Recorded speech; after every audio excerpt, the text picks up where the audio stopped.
Hi, it's Zoe from Fabulous, and we have a very special guest here today, a dietitian based in Brisbane. So please introduce yourself. Hi everyone. So my name is Zoe Sugden. I am a dietitian and nutritionist, as Valerie said, based in Brisbane, Australia. Valerie asked me to, I guess, say what I got into nutrition or why I got into nutrition. And I guess I always really loved eating. So food was a very big part of my life, and I was always really interested in health. So nutrition just kind of seemed like the natural choice for me. And the more I learn about nutrition, as I still learn more today, is like I realize how much it affects everyone's lives, everyone's eating, and how much the different foods that we can have influence different parts of our body, whether it be disease or performance or anything. And I just started realizing how much that, as a general population, we just don't know about this. And I thought, hey, like I have to be able to help people understand this more and help people, understand how to use it to their benefit so that they can feel so much better in themselves and improve their daily lives. And yeah, like honestly, that's the one reason it keeps me going. I find so much enjoyment in that and being able to share that knowledge. So yeah. That's amazing. That's fantastic. And you're absolutely right. I mean, we all need to eat, and a lot of us don't Mm-hmm. know that much about food. And there's one particular question a little bit we'll get onto a little bit later on. But what's the most valuable piece of advice that you give your clients? I mean, you have a variety of clients.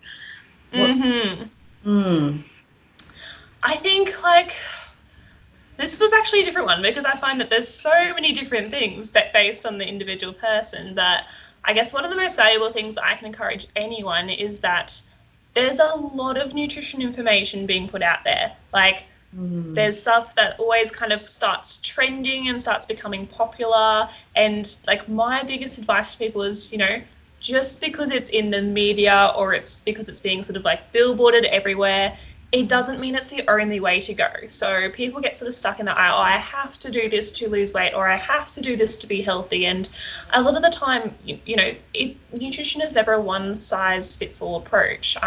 If you're doing something that is working for you, don't feel like you need to go and change it. Like, nutrition should always be about what works best for you as an individual. So sometimes I just have to say to people, like, just don't even listen to all of the other buzz stuff that's coming out, your superfoods and that sort of thing. Like, just focus on what you're doing, what you know that works for you, rather than what everyone else is telling you to do. that's a really great piece of advice, actually, because we do get bombarded with a lot of information. Mm. So it's difficult to know where to go. Where would you recommend people at least start? People who know nothing Hmm. about nutrition. Yes, well, if you're coming from basically no background in nutrition, like really most of your nutritionists or dietitians are your best people to go for. Dietitians, I know at least in Australia, is the only university qualified nutrition qualification. Mm, Nutrition is can be university qualified and it can not be. The only reason why is that nutritionist isn't a term that's protected in Australia.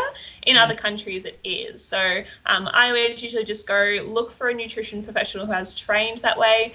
You can always just check their qualifications as well to make sure that they have done some sort of study to know about it. And they're your first port of call because they're the ones who have spent years looking into this and understanding the best evidence. So definitely a dietitian or a nutritionist. oh, definitely. That's great advice. That's good.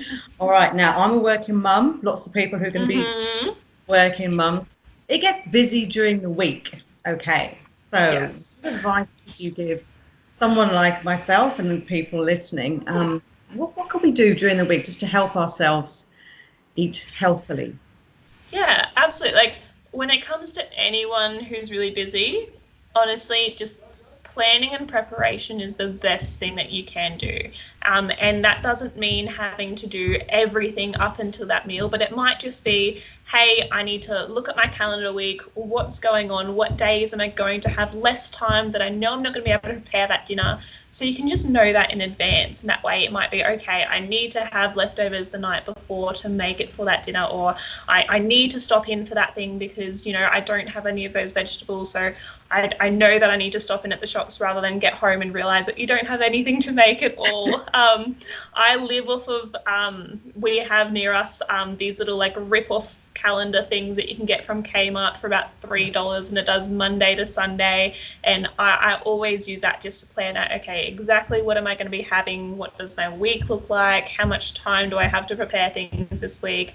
And manage it from there. If you don't have a plan, you're essentially planning to fail. So you're still making that plan, but just not really as consciously as we'd like to be. So yeah, whatever you're doing, know in advance what your week is going to look like, and it makes things so much more streamlined. You're less stressed about what you're doing food wise. You know, okay, I've got the kids sorted and I've got me sorted, I can relax a bit. Yeah, planning is just the key to everything, really. Okay, well, you might have actually answered the next question as well, but if you want to add anything, this is about people who work funny shifts. So I'm thinking about nurses, like sometimes they'll work and then sometimes they'll do a day shift, and you know, their body clock is all over the place. So it's not like a regular 9 to 5 or anything like that. Have you got any well, planning would be great, but anything extra you can add to that? Yeah, so I have a lot of shift workers, whether they be train drivers or nurses or anything, myself as clients. And yeah, like the number one thing is always the planning to know when your shifts are. The second thing that I always say as well is that, you know, if instead of sort of planning your day as in, okay, I need to eat at 8 o'clock, 12 o'clock, whatever, like just use the times available that you have in your day, because it might be that night shift, it might be that afternoon shift. If you can just sort of like move your eating times around, like that's always really helpful. The other thing that comes into difficulty is when people are then up for extended amounts of time because they're doing a long shift and they might be up for something like 20 hours, and they say, you know, I start to get hungry right towards that end, but I've eaten all my food, sort of thing. And my thing to remember here is that, you know, the longer that we're awake, the more that energy that our body is burning. So a lot of these people don't realize that you're actually burning a lot more energy. So you probably require a bit more food on those really long days as well. So it's quite important, particularly if you're doing important jobs there, to sort of like have that energy to make it through your entire shift. So, you know, adding additional snacks that are probably more carbohydrate based or something like that can help you through those longer shifts and kind of keep those energy levels up a bit more. But you don't need to feel guilty about it because you've already eaten your normal set food that you would during the daytime. That's interesting. That's good to hear, because I've heard people say, oh, I've eaten all my food and I'm starving. You know? Yep.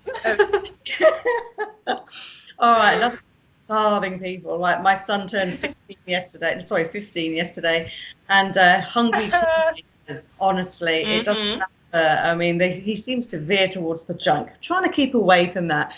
What kind of snack do you think I could be giving them? Yeah, so if we're thinking about keeping them feeling full, I always go for like things that are going to be really high in protein, or things that are actually high in your healthy fats as well.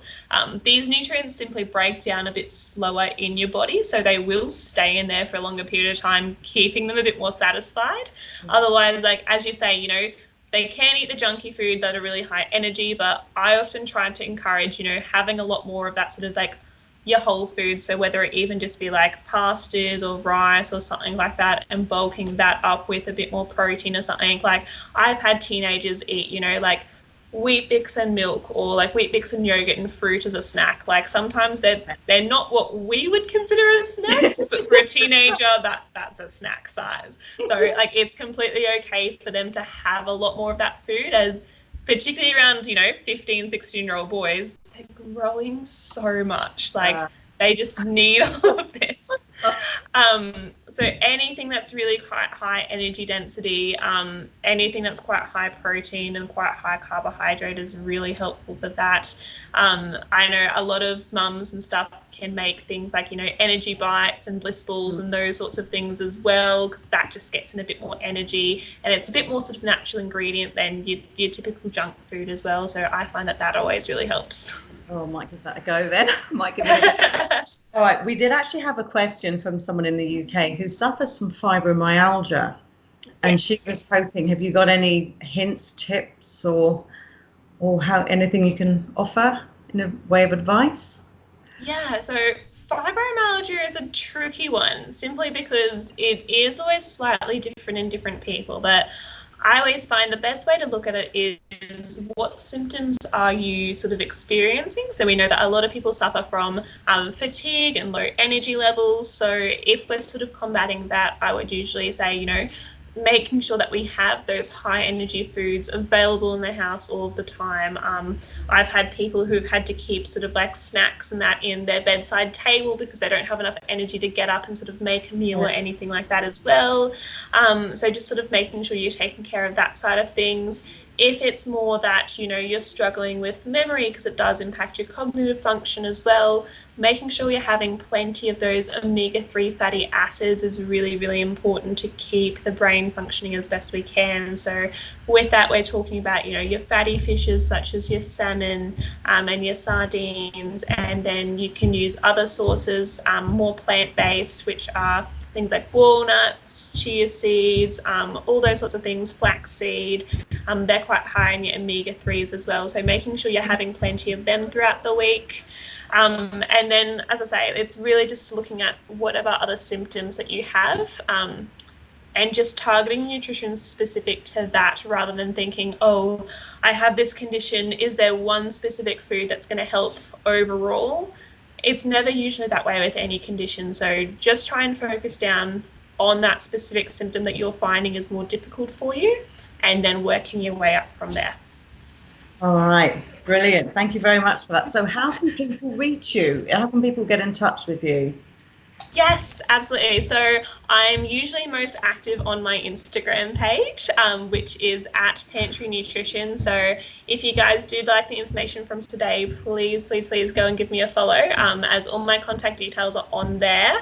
Otherwise, if you do want to have a look at my website, you can also find that as well. It's just pantrynutrition.com. On there, it tells you how you can either book an in-person or online consult with myself if you are needing more of that personalized information. And you can also subscribe up to my newsletter, where I'm usually sending out lots of tips and recipes as well, so you get all of that extra bonus. That's fantastic. Thank you very much. Okay, and maybe we'll All right. again in the future. So thank you very much.